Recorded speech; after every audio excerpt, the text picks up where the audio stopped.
जयजगन्नाथ पिलाने तुमने मो यूट्यूब चैनल लिपो क्लासेस को स्वागत। तो आज वीडियो पिलाने आम देखिए कि +3 फर्स्ट सेमिस्टर कंपलसरी पेपर जहाँकि रोज आम BSc environmental studies and disaster management तार यूनिट 4 आम 5 मार्क क्वेश्चन गुड़ आज आम देखा और से विषय आज आम आलोचना करवा। ताल डे नगर चल क्लास को स्टार्ट करवा। तो देख पे प्रथम क्वेश्चन कौन देती कि प्रदूषण प्रतिकार में व्यक्तिर भूमिका वर्णना कर। तो प्रदूषण को प्रतिकार कर व्यक्तिर भूमिका कौन रही है वर्णना कर। तो देखा सुस्थ जीवन यापन करने परिवेश निर्मल और परिकर रखा एकांत आवश्यक और ए दिगरे व्यक्तिर भूमिका अत्यंत गुरुत्वपूर्ण। तो आम जदि सुस्थ जीवन यापन करने चाहूचे ताल परिवेश को निर्मल रखाटा निहाती आवश्यक और ए दिगरे गोटे व्यक्तिर भूमिकाटा बहुत गुरुत्वपूर्ण। कारण कौन सरकार आईन सफल कार्यकारिता जनसाधारण सहयोग बिना असंभव। जदि सरकार गोटे आईन प्रणयन कले से पे जनसाधारण जदि सहयोग न कले ताले से आईनटा केबे कौन ना सफल हो पार ना। किसी स्वेच्छासेवी संस्था विभिन्न जनगहली स्थान मान प्लास्टिक बोतल डब्बा और बैग गुड़ी सफा कर परिवेश निर्मल रखा चेष्टा कर। तो बहुत गुड़े स्वेच्छासेवी संस्था अच्छा एनजीओ मैंने अच्छा जी कि जनगहली स्थान मान प्लास्टिक बोतल प्लास्टिक डब्बा हाँ प्लास्टिक बैग गुड़ी सफा कर परिवेश कौन निर्मल रखा चेष्टा कर।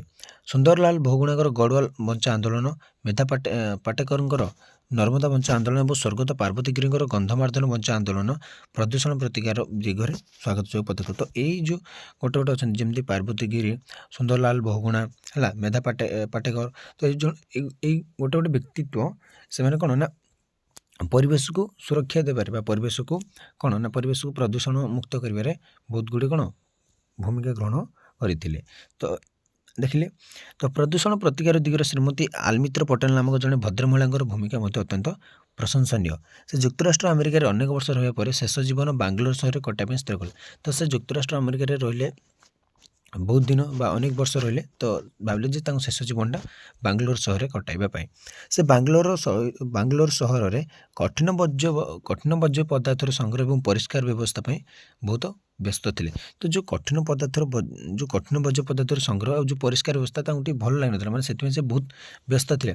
से अनेक थर सहर नगरपालिका कर्तृपक्ष जनाले कि कौन फलप्रद साहाय्य मिलला ना। से जो कठिन वर्ज्यवस्तुर निष्कासन तार संग्रह और तार परिष्कार व्यवस्था से अनेक थर सहर जी कर्तृपक्ष अच्छा नगरपालिका कर्तृपक्ष से जनइले कि कौन फल मिलला ना। परिशेष से कोर्टर आसन ने अविरत प्रचेषा 2000 मसीह फलवती है। भारतर उच्चतम न्यायालय तदारख में म्युनिसिपालिटी कठिन पदार्थ वर्ज्यवस्तु परिचालन आईन 2000 विज्ञप्ति प्रकाश पाला। तो से बहुत कोर्ट को लड़िले माने लड़ी शेष में 2000 मसीह से फल मान कौन तार फल मिलला। तो भारतर उच्चतम न्यायालय सुप्रीम कोर्ट कह म्युनिसिपालिटी कठिन पदार्थ वर्ज्यवस्तु परिचालन आईन गोटे आईन आसला कौन ना म्युनिसिपालिटी कठिन पदार्थ वर्ज्यवस्तु परिचालन आईन। तो ये जो 2000 मसीह से विज्ञप्ति प्रकाश पाइला। युक्तराष्ट्र अमेरिकार रेल नामक व्यक्ति EPA नामक एक स्वेच्छासेवी अनुष्ठान प्रशासक थे। प्रचेषा 1991 मसीह युक्तराष्ट्र अमेरिकार विषाक्त प्रदूषण सृष्टि कर प्राय 1 डजन शिल्प संस्था मान एकाठी कर एक चुक्तिनामा स्वाक्षर करते। तो बहुत गुड़े व्यक्तित्व अच्छा जे कौन परिवेश को प्रदूषण मुक्त रखापी अनेक गुड़े कौन प्रचेषा कर सफल होती। समस्ते निज निज कारखाना 33 भाग प्रदूषण प्रथम वर्ष 50 प्रदूषण आगामी 4 वर्ष भितर कमेबा प्रतिज्ञाबद्ध होते। से दिन ठार यह चुक्तिनामा को 33-50 चुक्तिनामा बोली उल्लेख कर भाव में केनियार परिवेशविद वांगारी माथाई सेठाकर परिवेश राष्ट्रमंत्री थे 1977 मसीह आफ्रिका सबुठार बड़ वृक्षरोपण प्रकल्प दि ग्रीन बेल्ट मुवमेंट प्रतिष्ठा कर वृक्षरोपण कार्य नियोजित होते। प्रशासन कार्य 2004 मसीह नोबेल पुरस्कार प्रदान कर जाइथिला। तो ये जो व्यक्तित्व गुड़ ना देखिले जमी आम वांगरी माथाई सहित रेले हाँ सहित श्रीमती अलमित्र पटेल आमर मेधा पाटेकर स्वर्गत पार्वती गिरी सुंदरलाल बहुगुणा। तो एगुड़ी कौन आम परिवेश को बंचाई रखे बहुत गुड़े बड़ भूमिका ग्रहण करते। तो 2 नंबर क्वेश्चन देखिए पे गैसीय आवर्जनार परिचालना संपर्क में संक्षिप्त बना जो आम गैसीय आवर्जना रही ये गैसीय आवर्जना गुड़ी आम परिचालन करवा। तो से विषय में किसी लिखा देख कार्बन सल्फर और नाइट्रोजन ऑक्साइड गुड़िक हाइड्रोकार्बन और एरोसल इत्यादि गैसीय आवर्जनार अंतर्भुक्त है। तो हाइड्रोकार्बन एरोसल एगुड़ी गोटे गोटे कौन ना गैसीय आवर्जना वायु एगुड़िकर क्षतिकार प्रभाव गुड़ी कमाइबा निम्नलिखित उपाय परिचालन करवा आवश्यक। कौन करवा କ'ଣ କ'ଣ ସବୁ ଉପାୟ ରହିଛି ଦେଖିବା। କାରଖାନାରେ ଧୂମହୀନ ଇନ୍ଧନର ବ୍ୟବହାର କରିବା, ଧୂମହୀନ ଯେଉଁଠାରୁ କମ୍ ଧୂଆଁ ବାହାରୁଛି ବା ଧୂଆଁ ଜମାରୁ ବାହାରୁନି ସେଭଳି ଇନ୍ଧନ ବ୍ୟବହାର କରିବା। ସୀମାହୀନ ପେଟ୍ରୋଲ ବ୍ୟବହାର ଦ୍ୱାରା ଯାନବାହନରୁ ବାହାରୁଥିବା ଧୂଆଁରେ ହାଇଡ୍ରୋକାର୍ବନର ପରିମାଣ ନିୟନ୍ତ୍ରଣ କରିବା। ଅଳ୍ପ ଗନ୍ଧଯୁକ୍ତ ଇନ୍ଧନର ବ୍ୟବହାର କରିବା ଏବଂ ବ୍ୟବହାର ପୂର୍ବରୁ ଇନ୍ଧନରୁ ଗନ୍ଧ ନିଷ୍କାସନ କରିବା। କଳକାରଖାନାମାନଙ୍କରେ ସ୍କ୍ରବର, ଫିଲ୍ଟର ଏବଂ ପ୍ରେସିପିଟେଟର ବ୍ୟବହାର କରିବା। ତା ସହିତ ଗାଡ଼ି ମଟର ଗୁଡ଼ିକରେ ଡିଜେଲ ବଦଳରେ କମ୍ ପ୍ରଦୂଷଣ କରୁଥିବା ସିଏନ୍ଜି ଗ୍ୟାସର ଆମେ ବ୍ୟବହାର କରିବା। ତ ଯାହାଫଳରେ କ'ଣ ଆମେ ଟିକେ ପ୍ରଦୂଷଣକୁ କ'ଣ କମାଇ ପାରିବା। ଗାଡ଼ି ମଟରରେ କାଟାଲିକ୍ କନଭର୍ଟର ଓ ପଜିଟିଭ୍ କ୍ରାଙ୍କ ଗ୍ୟାସ୍ ଭେଣ୍ଟିଲେସନ ଖଞ୍ଜା ଗଲେ ସେଥିରୁ ବାହାରୁଥିବା ଧୂଆଁ ବାହାରକୁ ଆସିବା ପୂର୍ବରୁ ଅକ୍ସିଡାଇଜ୍ ହୋଇଯାଏ, ଫଳରେ ବାୟୁରେ ଗ୍ୟାସୀୟ ଆବର୍ଜନା ହ୍ରାସ ଘଟିଥାଏ। ତ ଏଇ ଉପାୟଗୁଡ଼ିକ ଯଦି ଆମେ ଅବଲମ୍ବନ କରିବା ତାହେଲେ ଆମେ କ'ଣ ନା ପରିବେଶରୁ ପ୍ରଦୂଷଣଟିଏ ବା ଗ୍ୟାସୀୟ ଆବର୍ଜନାକୁ ଆମେ ଟିକେ ପରିଚାଳନା କରିପାରିବା। ତ ତା ସହିତ କ'ଣ ନା କଳକାରଖାନାରେ ବାୟୁ ପ୍ରଦୂଷଣ ହ୍ରାସ ନିମନ୍ତେ ଉଚ୍ଚ ଚିମ୍ନିର ବ୍ୟବହାର କରିବା, ଧୂମହୀନ ଚୁଲି, ସୌର ରନ୍ଧନ ପାତ୍ର ଏବଂ ବାୟୋଗ୍ୟାସ୍ ବ୍ୟବହାର ଦ୍ୱାରା ଆମେ ଧୂଆଁର ମଧ୍ୟ ନିୟନ୍ତ୍ରଣ କରିପାରିବା। ଅଧିକ ମାତ୍ରାରେ ବନୀକରଣ ଓ ବୃକ୍ଷରୋପଣ ଦ୍ୱାରା ବାୟୁରୁ ଅଙ୍ଗାରକାମ୍ଳର ପରିମାଣ ହ୍ରାସ କରିପାରିବା। ସଲଫର ଡାଇଅକ୍ସାଇଡ୍, କ୍ଲୋରିନ୍, ଏମୋନିଆ ଭଳି ବାୟୁ ପ୍ରଦୂଷକଗୁଡ଼ିକୁ ୱେଟ୍ ସ୍କ୍ରବରରେ ଉପଯୁକ୍ତ ତରଳ ପଦାର୍ଥ ଦ୍ୱାରା ବିଶୋଧିତ କରି ଆମେ ନିଷ୍କାସନ କରିବା। ସିଲିକା, ସକ୍ରିୟ କାଠ ଅଙ୍ଗାର ଇତ୍ୟାଦି ସଚ୍ଛିଦ୍ର ପଦାର୍ଥ ଦ୍ୱାରା ଆମେ ପୃଷ୍ଠ ଶୋଷଣ ପଦ୍ଧତିରେ ଅଙ୍ଗାରକାମ୍ଳ ମଧ୍ୟ ଆମେ ନିଷ୍କାସନ କରିପାରିବା। ତ ଏଗୁଡ଼ିକ ଥିଲେ ପିଲାମାନେ କ'ଣ ନା ଆମେ ଗ୍ୟାସୀୟ ପଦାର୍ଥ ଗୁଡ଼ିକୁ ବା ଗ୍ୟାସୀୟ ଆବର୍ଜନା ଗୁଡ଼ିକୁ କିପରି ଆମେ କ'ଣ ନା ପରିଚାଳନା କରିପାରିବା। ତାହେଲେ ଆସିଲା ଚେରନୋବିଲ ଆଣବିକ ଦୁର୍ଘଟଣା ସମ୍ପର୍କରେ କିଛି ଆଲୋଚନା କରିବା ଦେଖିବା। ଚେରନୋବିଲ ପୂର୍ବେ ଅବିଭକ୍ତ ରୁଷ ଦେଶର ଅଂଶ ଥିଲା। ତ ପୂର୍ବରୁ ସେଇଟା ରୁଷ ଦେଶର ଅଂଶ ଥିଲା। ଏହା ବି ରୁଷ ଦେଶର ଅଲଗା ୟୁକ୍ରେନ ଦେଶରେ ଅବସ୍ଥିତ। ତ ଚେରନୋବିଲ ପୂର୍ବରୁ ଥିଲା ରୁଷରେ, ଏବେ ଅଛି ୟୁକ୍ରେନରେ। ଚେରନୋବିଲ ଆଣବିକ ଦୁର୍ଘଟଣା 1986 ମସିହାରେ ହୋଇଥିଲା। କେବେ ହେଇଥିଲା ନା 1986 ମସିହାରେ ହୋଇଥିଲା। ଏହା ଆଣବିକ ଶକ୍ତି କେନ୍ଦ୍ରରେ 4 ରିଆକ୍ଟର ରହିଛି। ଯେଉଁ ଏଇ ଆଣବିକ ଶକ୍ତି କେନ୍ଦ୍ରରେ ସେଇଟା ଗୋଟେ ଘଟିଥିଲା ନା, ତ ସେଇ ଆଣବିକ କେନ୍ଦ୍ରରେ ବା ଆଣବିକ ଶକ୍ତି କେନ୍ଦ୍ରରେ 4ଟି ରିଆକ୍ଟର ରହିଛି। ରିଆକ୍ଟର ଗୁଡ଼ିକୁ ନିଆଯାଉଥିବା ସୁରକ୍ଷା ବ୍ୟବସ୍ଥା ସଠିକ୍ ଭାବେ କାର୍ଯ୍ୟ କରୁନଥିଲା। ଯେଉଁ ରିଆକ୍ଟର ଗୁଡ଼ିକ ପାଇଁ ସୁରକ୍ଷା ବ୍ୟବସ୍ଥାଟା ଠିକ୍ ଭାବରେ କାର୍ଯ୍ୟ କରୁନଥିଲା, ତେଣୁ ଗୋଟିଏ ରିଆକ୍ଟରରେ ଏହି ଦୁର୍ଘଟଣା ଘଟିଥିଲା। ଗୋଟିଏ ରିଆକ୍ଟର ଘଟିଥିଲା। ଫୁଏଲ ରଡ୍ ଅତ୍ୟଧିକ ଗରମ ହୋଇ ଫାଟିଗଲା। ଅତ୍ୟଧିକ ତାପ ଫଳରେ ଶୀତଳୀକରଣ ପାଇଁ ବ୍ୟବହୃତ ଜଳ ବାଷ୍ପରେ ପରିଣତ ହେଲା। ତ ଦେଖ କ'ଣ ହେଲା ନା ପିଲାମାନେ, ଏ ଯେଉଁ ଫୁଏଲ ରଡ୍ ଅତ୍ୟଧିକ କ'ଣ ହେଲା ନା ଗରମ ହୋଇଗଲା। ସେ ଯେତେବେଳେ ଅତ୍ୟଧିକ ଗରମ ହୋଇଗଲା, ଅତ୍ୟଧିକ ତାପ ଫଳରେ ସେ ଶୀତଳୀକରଣ ପାଇଁ ବ୍ୟବହୃତ ହୋଇଥିବା ଜଳଟା ଗରମ ହୋଇ କ'ଣ ଫାଟିଗଲା। ଫାଟିଗଲା ପରେ ସେ ଯେଉଁ ଶୀତଳ ମାନେ ଥଣ୍ଡା କରିବା ପାଇଁ ଯେଉଁ ଜଳଟା ରଖାଯାଉଥିଲା ସେଇଟା ବାଷ୍ପରେ ପରିଣତ ହୋଇଗଲା। ଏତେ ମାନେ ସେ ଉତ୍ତପ୍ତ ହୋଇଗଲା ଯେ ବା ଅତ୍ୟଧିକ ଗରମ ହୋଇଗଲା ଯେ ବାଷ୍ପର ସୃଷ୍ଟି ଏବଂ ବାଷ୍ପର ପରିମାଣ ଏତେ ଶୀଘ୍ର ଏବଂ ଏତେ ପରିମାଣରେ ହେଲା ଯେ ଏହା 100 ଟନ୍ ବିଶିଷ୍ଟ ରିଆକ୍ଟର ଘୋଡ଼ଣୀକୁ ଟେକି ଫିଙ୍ଗିଦେଲା। ଯେଉଁ 100 ଟନ୍ ବିଶିଷ୍ଟ ଯେଉଁ ରିଆକ୍ଟର ଘୋଡ଼ଣୀ ଥିଲା ତାକୁ ପୁରା କ'ଣ ଟେକି ଫିଙ୍ଗିଦେଲା। ଆଣବିକ ଫିକ୍ସନ ଚାଲିଥିବା ଫଳରେ ପ୍ରବଳ ଧୂଆଁ ଓ ଗ୍ୟାସ୍ ସୃଷ୍ଟି ହୋଇ ଆଣବିକ ବିକିରଣଯୁକ୍ତ ତାପ ବାୟୁମଣ୍ଡଳକୁ ପ୍ରବେଶ କଲା। ତ ବିଷାକ୍ତକାରୀ ରେଡିଏସନ କଳାବାଦଲ ୟୁରୋପର ବିଭିନ୍ନ ଦେଶକୁ ବ୍ୟାପିଗଲା। ଏହି ଦୁର୍ଘଟଣା ଫଳରେ 31 ଜଣ କର୍ମଚାରୀ ପ୍ରାଣ ହରାଇଥିଲେ ଏବଂ 10 ଲକ୍ଷରୁ ଅଧିକ ଲୋକ ଆକ୍ରାନ୍ତ ହେଲେ। ମାନେ ଦେଖ 31 ଜଣ କର୍ମଚାରୀ ସାଙ୍ଗେ ସାଙ୍ଗେ ଡେଥ୍, ପୁରା ସ୍ପଟ୍ ଡେଥ୍, ଏବଂ 10 ଲକ୍ଷରୁ ଅଧିକ ଲୋକ ଆକ୍ରାନ୍ତ ହୋଇଥିଲେ। 30 କିଲୋମିଟର ବ୍ୟାସାର୍ଧ ଭିତରେ ପ୍ରାୟ 1,35,000 ଲୋକଙ୍କୁ ସ୍ଥାନାନ୍ତରିତ କରାଯାଇଥିଲା।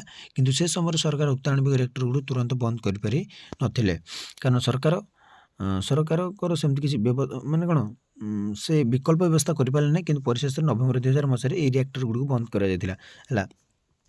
ତ ଚେରନୋବିଲ ପିଲାମାନେ ସେ ସମୟରେ ବହୁତ ବଡ଼ ଗୋଟେ ଆଣବିକ ଦୁର୍ଘଟଣା ଥିଲା ହେଲା। ଚେରନୋବିଲ ଦୁର୍ଘଟଣାର ପରବର୍ତ୍ତୀ ସମସ୍ୟା କ'ଣ ହେଲା ନା, ଚେରନୋବିଲ ଦୁର୍ଘଟଣା ପରେ ପୃଥିବୀର ସମସ୍ତ ଆଣବିକ ଶିଳ୍ପ ସଙ୍କଟର ସମ୍ମୁଖୀନ ହୋଇଥିଲା।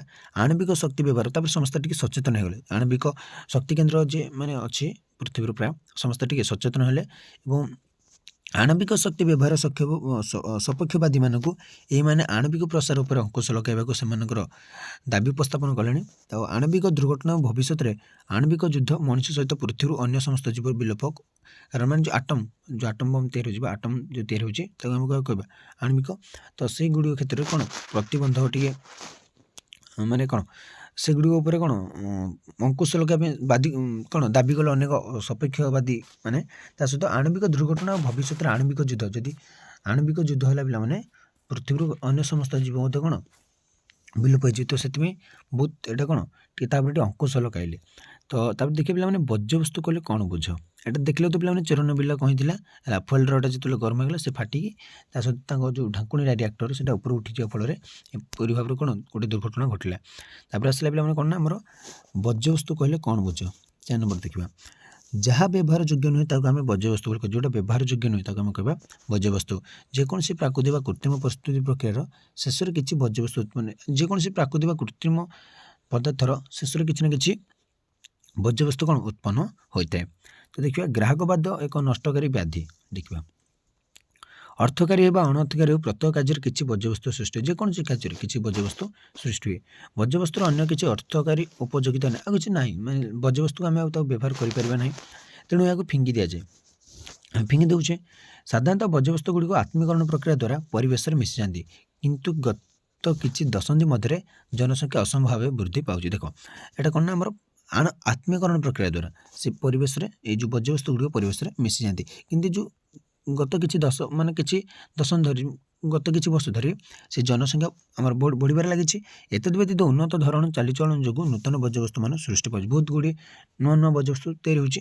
ପଲିଥିନ୍ ପରି ବର୍ଜ୍ୟବସ୍ତୁ ଗୁଡ଼ିକ ମାଟିରେ ମିଶି ପାରୁନାହାନ୍ତି। ତ ଆଗକାଳରେ ସେତେ ପଲିଥିନ୍ ବ୍ୟବହାର ନଥିଲା ମାନେ ପଲିଥିନ୍ ଲୋକମାନେ ବ୍ୟବହାର କରୁନଥିଲେ ତ ସେଥିପାଇଁ କ'ଣ ନା ଏତେ ପରିବେଶରେ କ'ଣ ବର୍ଜ୍ୟବସ୍ତୁ ଦେଖାଯାଉନଥିଲା।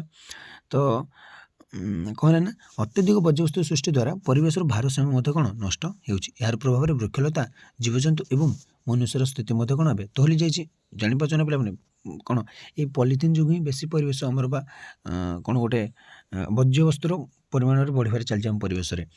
ପ୍ରତ୍ୟେକ ବ୍ୟକ୍ତି ସେ ଧନୀ ହୁଅନ୍ତୁ ବା ଗରିବ ପରିବେଶ ପାଇଁ କିଛି ସମସ୍ୟା ସୃଷ୍ଟି କରନ୍ତି। ଧନୀ ଲୋକମାନେ ମଧ୍ୟ ପରିବେଶରେ କ'ଣ ବର୍ଜ୍ୟବସ୍ତୁ ସୃଷ୍ଟି କରନ୍ତି।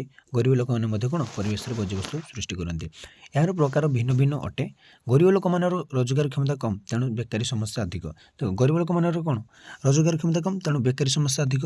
ସେମାନେ ଗୁଜୁରାଣ ମେଣ୍ଟାଇବା ପାଇଁ ସିଧାସଳଖ ଭାବେ ପରିବେଶ ନଷ୍ଟ କରନ୍ତି। ସିଧାସଳଖ ଗଛକୁ କାଟି ଦିଅନ୍ତି ପରିବେଶକୁ କ'ଣ ବିଭିନ୍ନ ଉପାୟରେ ସେମାନେ ନଷ୍ଟ କରନ୍ତି।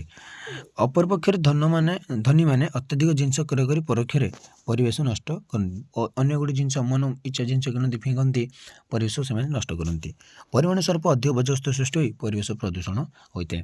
ଏହାକୁ ଅର୍ଥଶାସ୍ତ୍ର ଭାଷାରେ ପରିବେଶ ସମସ୍ୟାର ଦୌତବାଦ ବୋଲି କୁହାଯାଏ। ଦୌତବାଦ ହେଲା ଦେଖିଲେ।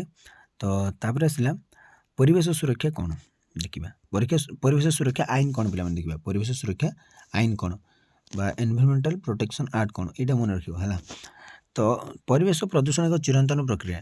ମାତ୍ର ଏକ ଉନ୍ନତ ଜୀବନଯାପନ ପାଇଁ ଯେଉଁ ସବୁ ସୁବିଧା ସୁଯୋଗ ଦରକାର ସେସବୁ ପାଇଁ ଶିଳ୍ପ ସଭ୍ୟତାର ଅଭିବୃଦ୍ଧି ଘଟିଲା। ଦେଖ ଗୋଟେ ଉନ୍ନତ ଜୀବନଯାପନ କରିବା ପାଇଁ ଆମକୁ କ'ଣ ନା ଗୋଟେ ଶିଳ୍ପ ସଭ୍ୟତାଟାକୁ ଦରକାର ପଡ଼ିଲା।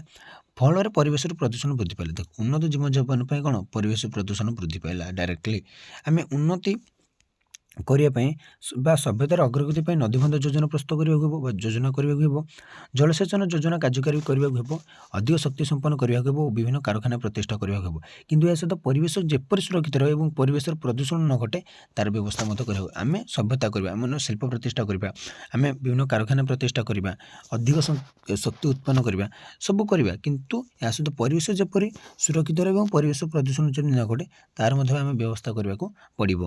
ଏଥିପାଇଁ ବିକାଶଶୀଳ ଦେଶଗୁଡ଼ିକ ପରିବେଶ ସୁରକ୍ଷା ପାଇଁ ବିଭିନ୍ନ ପ୍ରକାର ଆଇନ ପ୍ରଣୟନ କରିଛନ୍ତି। ଆମ ଦେଶରେ ମଧ୍ୟ ଏପରି ଆଇନ ପରିବେଶ ସୁରକ୍ଷା 1986ରେ ପ୍ରଣୀତ ହୋଇଛି। ତ ବିକାଶଶୀଳ ଦେଶଗୁଡ଼ିକ ପୃଥିବୀର ସେମାନେ ବିଭିନ୍ନ ପ୍ରକାର କ'ଣ ପରିବେଶ ସୁରକ୍ଷା ଆଇନ ପ୍ରଣୟନ କରିଛନ୍ତି। ଆମ ଦେଶରେ ମଧ୍ୟ ପରିବେଶ ସୁରକ୍ଷା ଆଇନ କେବେ 1986ରେ ପ୍ରଣୀତ ହୋଇଛି। ଜାତିସଂଘ ଦ୍ୱାରା ଜୁନ୍ ମାସ 1972 ମସିହାରେ ସ୍ୱିଡେନର ରାଜଧାନୀ ଷ୍ଟକହୋମ୍ ଠାରେ ମାନବୀୟ ପରିବେଶ ଶୀର୍ଷକ ଏକ ଆଲୋଚନା ଚକ୍ରରେ ପରିବେଶର ସୁରକ୍ଷା ପାଇଁ ଆଇନ ପ୍ରଣୟନ କରିବାକୁ କୁହାଯାଇଥିଲା। ପରିବେଶ ସୁରକ୍ଷା ପାଇଁ ସବୁ ଦେଶ ଆଇନ ପ୍ରଣୟନ କରିବା ପାଇଁ କୁହାଯାଇଥିଲା। ତ ଭାରତ ସମ୍ବିଧାନ 7ମ ସୂଚୀରେ ଭାରତୀୟ ସଂକ୍ଷିପ୍ତ ବ୍ୟବସ୍ଥାର ସହମତି ତାଲିକା କିମ୍ବା ରାଜ୍ୟ ସହମତି ତାଲିକାରେ ପରିବେଶ ଶବ୍ଦ ନାହିଁ। ଏକ ଶେଷ ଭାଗର ବିଶ୍ୱ ଭାବରେ ଭାରତରେ ସଂଘ ସରକାର ପରିବେଶ ଆଇନ ପ୍ରଣୟନ କରିବାର ଅଧିକାର ରହିଛି। ମାତ୍ର 42ତମ ସମ୍ବିଧାନ ସଂଶୋଧନ ବିଲ୍ 1976 ସମୟରେ ପରିବେଶ ସୁରକ୍ଷା ପାଇଁ 2ଟି ଅନୁଚ୍ଛେଦ 48 କ ଏବଂ 51 କ ଅନ୍ତର୍ଗତ କରାଯାଇଛି ହେଲା। 48 କ ଏବଂ 51 କ ଆମର ରହିଛି ପରିବେଶ ସୁରକ୍ଷାକୁ ନେଇକି। ତ ପରିବେଶ ପ୍ରଦୂଷଣ ବୃଦ୍ଧି ପାଇବା ସହିତ ଏହାକୁ ରୋକିବା ନିମିତ୍ତ ସାମ୍ବିଧାନିକ ବ୍ୟବସ୍ଥା ମଧ୍ୟ ଅସମ୍ଭାବୀ ଥିଲା। ପ୍ରଦୂଷଣ କିଛି ନୂଆ ବିଷୟ ନୁହେଁ, ଏହା ସବୁବେଳେ ହେଉଥିଲା, ମାତ୍ର ଉନ୍ନତର ଜୀବନଯାପନ ପାଇଁ ଯେଉଁ ସବୁ ସୁବିଧା ସୁଯୋଗ ଦରକାର ସେସବୁ ପାଇଁ ଶିଳ୍ପ ସଭ୍ୟତାର ବୃଦ୍ଧି ଘଟିଲା, ଫଳରେ ପରିବେଶ ପ୍ରଦୂଷିତ ହେବାକୁ ଲାଗିଲା। ଦେଖ ପିଲାମାନେ ସେଇଟା ଗୋଟେ କହିଲା। ତ ଏହାକୁ କ'ଣ ପରିବେଶ ପ୍ରଦୂଷଣ ବୃଦ୍ଧି ପାଇବା ସହିତ ଏହାକୁ ଗୋଟେ ରୋକିବା ପାଇଁ କିଛି ସାମ୍ବିଧାନିକ ବ୍ୟବସ୍ଥା ଅସମ୍ଭାବୀ ବି ନଥିଲା। ମାନେ ପ୍ରଦୂଷଣଟା କିଛି ନୂଆ ବିଷୟ ନୁହେଁ, ଏହା ସବୁବେଳେ ହେଉଥିଲା, ମାତ୍ର ଯେତେବେଳେ ଉନ୍ନତର ଜୀବନଯାପନ ପାଇଁ ଲାଗିଲା ବା ଯେଉଁ ସବୁ ସୁବିଧା ସୁଯୋଗ କରାଗଲା ତା ଫଳରେ କ'ଣ ଶିଳ୍ପ ସଭ୍ୟତାର ବୃଦ୍ଧି ଘଟିଲା, ଫଳରେ କ'ଣ ପରିବେଶ ପ୍ରଦୂଷିତ ହେବାକୁ ଲାଗିଲା। ତେଣୁ ପରିବେଶ ପ୍ରଦୂଷଣ ରୋକିବା ନିମନ୍ତେ ବିକାଶଶୀଳ ଦେଶଗୁଡ଼ିକ ଆଇନଗତ ବ୍ୟବସ୍ଥା କରୁଛନ୍ତି, ଯାହାଫଳରେ କ'ଣ ସେମାନେ ପରିବେଶ ପ୍ରଦୂଷଣ କ'ଣ କିଛି ପରିମାଣରେ ରୋକିପାରିବେ। ତ ଆଜି ପାଇଁ ପିଲାମାନେ କ୍ଲାସ୍ 2 ରଖିବା, ପରବର୍ତ୍ତୀ କ୍ଲାସ୍ରେ ଆଉ କିଛିଟା 5 ମାର୍କ କ୍ୱେଶ୍ଚିନ୍ ଅଛି ଦେଖିବା। ତ ସେତେବେଳେ ଯାଇ ରହୁଛି। ଜୟ ଜଗନ୍ନାଥ।